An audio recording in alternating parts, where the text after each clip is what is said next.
I might be putting myself 6 feet under by making an anime power scaling video, but I could care less.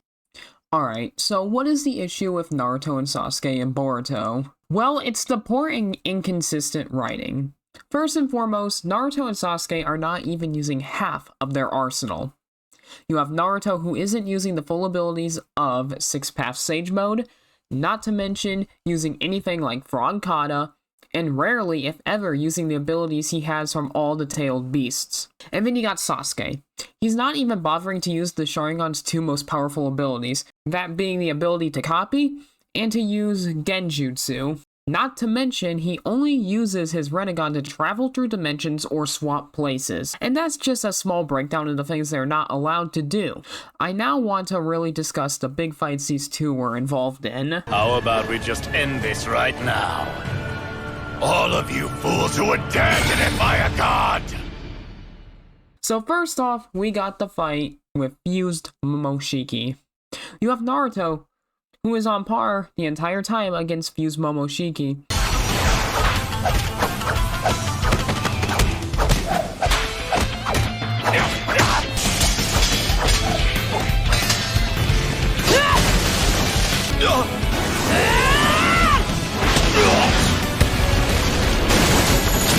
And this is after Momoshiki had absorbed half of the Nine Tails chakra. So, if that was Naruto fighting fused Momoshiki with only half of the Nine Tails chakra, what would have happened if he had all of it? Something tells me that Momoshiki would have shit himself. God fucking damn it! You're pretty irritating, you know that. I think I'll kill you. Naruto's next big fight in the series was against Delta. And honestly, bro just put on KCM in Six Paths Sage Mode just for aesthetics at that point. Naruto the entire time was holding back against Delta. We know this because when Boruto wanted to jump in the battle, Kawaki told him to pay attention, that Naruto was fighting in a way where he had the upper hand. The Hokage has been taking the lead in this fight.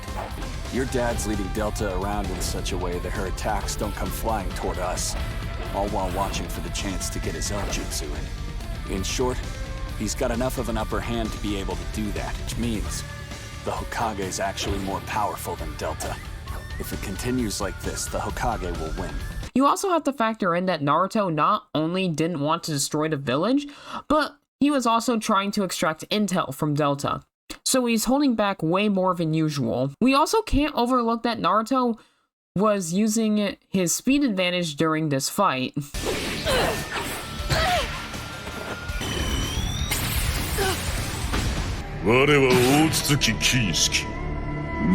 Now, regarding Sasuke, there really isn't much to go over. He was completely on par with Kinshiki the whole time.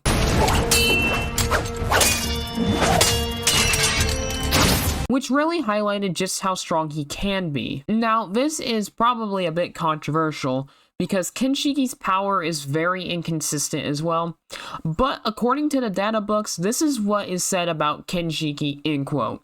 With forbidden power that can split worlds and obliterate all things, Kinshiki hopes for the Otsutsuki clan's prosperity. So yeah, that would make Kinshiki planetary in terms of power levels. There are a couple things to note during this fight. Sasuke slashes a piece of Kinshiki's horn off,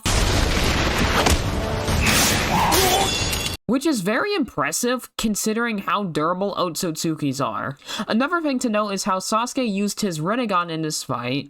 He swapped places with a statue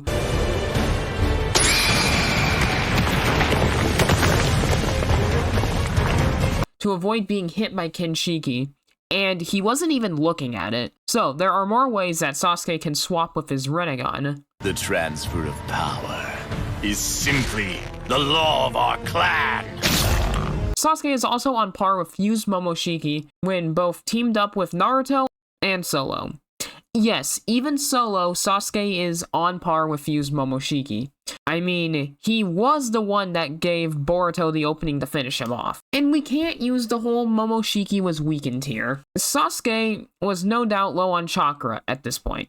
I mean, he was swapping places with his Rinnegan, used Planetary Devastation, teamed with Naruto to use the Susanoo Kurama avatar. Not to mention he has to use a lot of chakra to just bring himself, Boruto, and the other Kage to this dimension in the first place. Okay, so you were probably asking yourself, what's the issue with them here? And I'm glad you asked, because insert Jigen. The two of you really make me laugh. Okay, so right away, Naruto just tries to use a normal Rasengan against Jigen,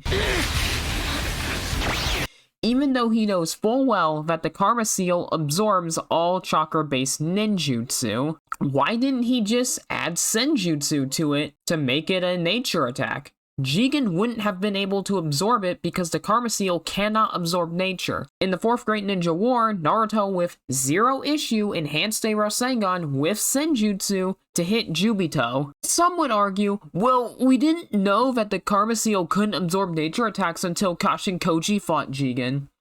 But even then, that's not a logical excuse. Naruto has massive chakra reserves. He could have just used that to his advantage and found this out himself. Naruto didn't even abuse his chakra reserves like he could have. I mean, he spawned, like, what? A couple hundred clones at most? But probably even less than that. Why didn't he just keep spamming clones like he always did? He could have overwhelmed Jigen easily. There are also multiple times where Naruto just can't use his broken sensory abilities with Six Path Sage Mode.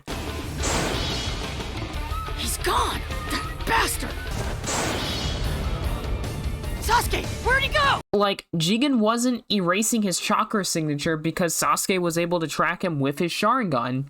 And even if he did erase his chakra signature, when Naruto is in KCM, he can sense with negative emotions. Better yet, if Naruto had his clones use the sensory ability of Six Path Sage Mode, tracked Jigen when he shrunk down, and then got destroyed, well, then Naruto would have retained that information because of how shadow clones work. And then, with that information gained from the shadow clones, he would have been able to launch a counterattack.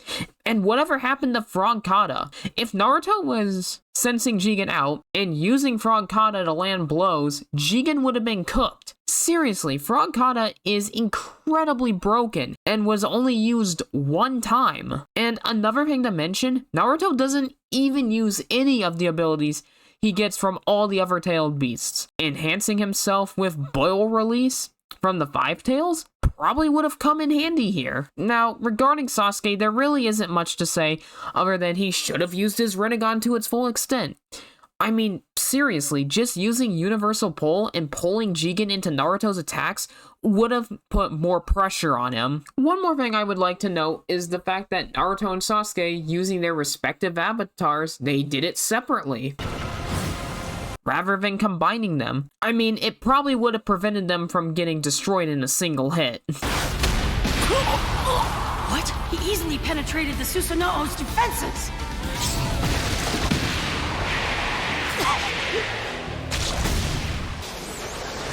Alright, let's tackle the fight against Ishiki now. Naruto, once again, not using Six Path Sage Mode to sense Ishiki out. And now Sasuke got even worse here, because bro just gave up tracking with his Sharingan. Then you have Naruto trying to throw hands with Ishiki, but that went about as well as you would expect.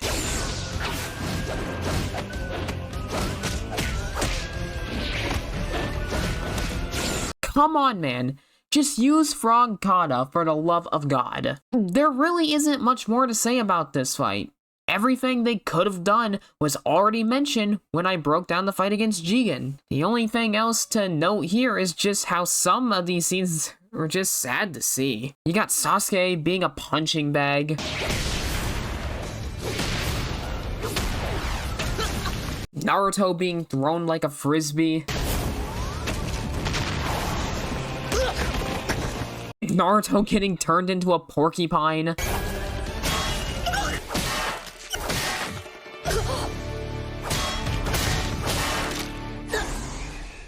And this right here was just downright disrespectful.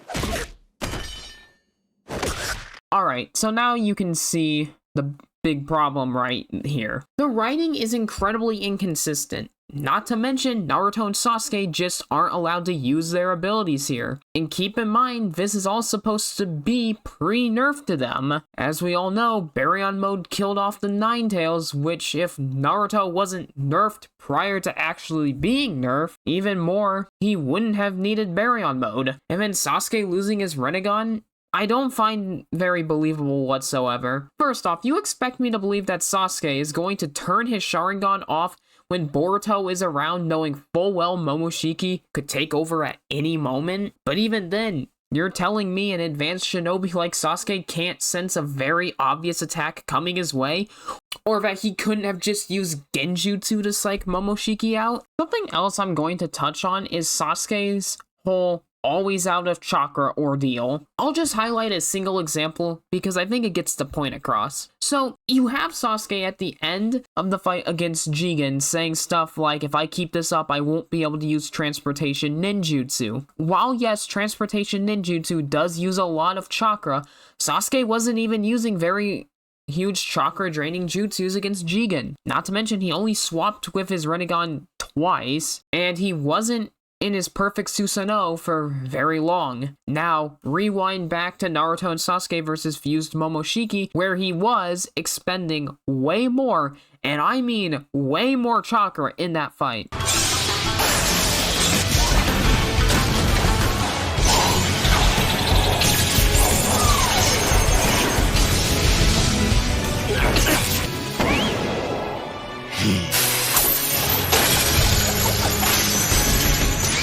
What? Planetary devastation!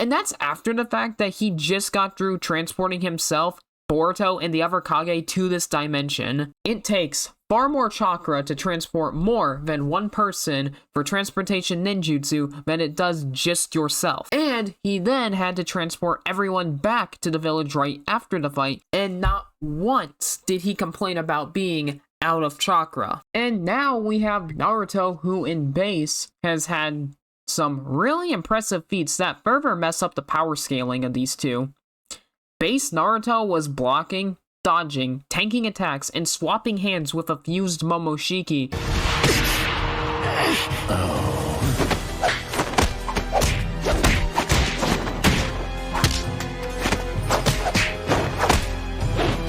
Along with Sasuke getting straight back up like it was nothing after Momoshiki took them into the air and just drilled them through the ground. It was base Naruto's massive Rasengan that Boruto used to beat fused Momoshiki. He had zero issue sparring with a stage 1 Karma Seal Boruto, not even getting hit once. He had Delta pinned down with ease. He was able to sense and react to Delta's attempted attack. Also, in the manga, base Naruto landed a shot on Ishiki. And now it's time to get into more stuff that just doesn't make sense. When Naruto pulled up to fight Code in Sage Mode with Shikamaru, Code took Shikamaru hostage. This makes no sense because, correct me if I'm wrong, but even limited Code with his white Karma Seal activated is supposed to be stronger than Sage Mode Naruto. This tactic he was using is only used when they know they're facing someone stronger than them. As for Sasuke, well, he did slash out one of Limitless Code's eyes, which would logically put Sasuke on par with Limitless Code. Limitless Code is stronger than Jigen,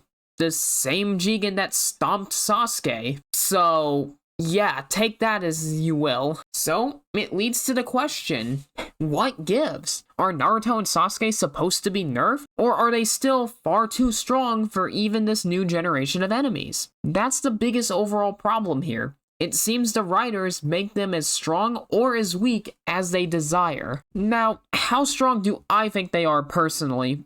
Well, there's no doubt that they are still incredibly powerful and should not be underestimated. We know for a fact these two trained for most, if not all of the years post Fourth Great Ninja War to be able to handle Kaguya level threats, if not threats that surpass Kaguya. Now, just that alone would make even base Naruto and Sasuke far stronger than they used to be. Even though they trained with their power-ups that they got during the war, that doesn't mean their base forms got any weaker. And as for Naruto's Sage Mode, well, he stated himself that it's a lot stronger than it was before. Alright, that wraps it up for this video. Fucking hell, this script is like 4 pages long. I really have no life, do I? Anyway, have fun bickering in the comment section below about how wrong you think I am with this. And with that being said, I'll catch you all in the next video.